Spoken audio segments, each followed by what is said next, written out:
मुख्यमंत्री महोदय के नाम पे दिया गया ग्राम पंचायत लुपड़ी के ग्रामीणों ने दिया ज्ञापन। ग्राम लुपड़ी में उच्च माध्यमिक विद्यालय है, परंतु यहाँ पर केवल 4 शिक्षक हैं, वो भी तृतीय श्रेणी के, एवं 3 कमरे हैं, जिसमें से एक तो कार्यालय है एवं 2 कमरे में चलती है पढ़ाई का कार्य।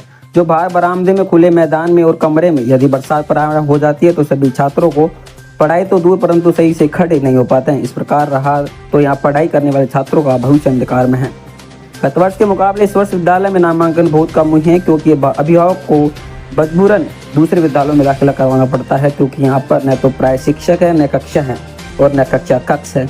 और यदि ऐसा ही रहा तो अगले वर्ष और भी नामांकन हटने के लिए अभिभावक मजबूर हो जाएंगे। गत वर्ष भी शिक्षा अधिकारी को ज्ञापन देकर हमारी समस्या के बारे में अवगत कराया था और ब्लॉक शिक्षा अधिकारी जो विद्यालय में पधारे थे हमें आश्वासन दिया था कि प्राप्त शिक्षक की नियुक्ति कर दी जाएगी, पर 2 माह के लिए 2-3 शिक्षक को भेजा था, फिर हटा दिए और समस्या ऐसे रह गई। ज्ञापन देकर सरकार एवं अधिकारियों से आग्रह कि यदि समस्या का समाधान नहीं हुआ तो मजबूरन सरकार के खिलाफ धरना प्रदर्शन, रोड जाम करना पड़ेगा। उच्च माध्यमिक विद्यालय लुपड़ी हैं, आइए अपन सब इसमें एक बार प्रवेश करते हैं। ये मैं आपको बताता हूँ ये 12वीं तक स्कूल में कैसे पढ़ाई चल रही है और कैसे शिक्षण संस्थान चल रहा है मैं बताता हूँ। इस विद्यालय में केवल 3 कक्षा कक्ष हैं, जिसमें से एक ये स्टाफ रूम है, कार्यालय है। आइए यहाँ हम सभी ग्रामीण विद्यालय की समस्या के संदर्भ में आए हैं। यहाँ पर कितने कक्षा कक्ष हैं? 3। नामांकन कितना है? 165।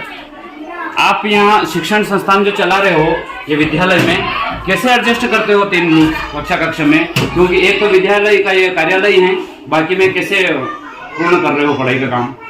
हम एक तो टीवी है यहाँ, तो ऑनलाइन 1-2 बच्चे कक्षा को ऑनलाइन कक्षा दिलाते हैं। बाकी के यहाँ 2-3 कक्षा इसमें एडजस्ट करते हैं, 2-3 कक्षा उसमें एडजस्ट करते हैं, 2 इसमें बाहर बिठा। यदि बरसात आ जाती है तो आप कहाँ बिठाते हो? जैसे अभी हमने देखा है कि बाहर खुले में पेड़ों के नीचे छात्र बैठ के पढ़ाई कर रहे हैं। यदि बरसात आ जाती है तो क्या करते हो आप? बरसात आती है बहुत बड़ी समस्या होती है। ठीक है, आइए अपन बाहर देखते हैं बाहर का नज़ारा, छात्र कैसे पढ़ाई कर रहे हैं। नाम है तेरा? इशिता डांगी। कौन से क्लास में पढ़ती है? अच्छा, यहाँ पढ़ाई कैसे चल रही है? क्यों? बैठने के लिए कमरे भी नहीं और रह सकते और बैठ भी नहीं सकते। स्टाफ की भी कमी है और कमरे भी नहीं है। यदि बरसात आ जाती है तुम यहाँ खड़े रहते हो, उस समय पढ़ाई नहीं होती है। बहुत बड़ी समस्या, पढ़ाई में बड़ा व्यवधान हो रहा है तुम्हारे। ठीक है,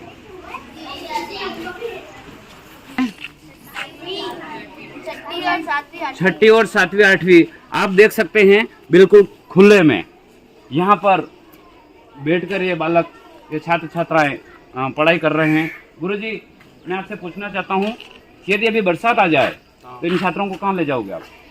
बरसात आएगी तो सर क्या करना पड़ेगा? यहाँ से खड़ा करके यहाँ से लेकर वहाँ खड़ा करना पड़ेगा।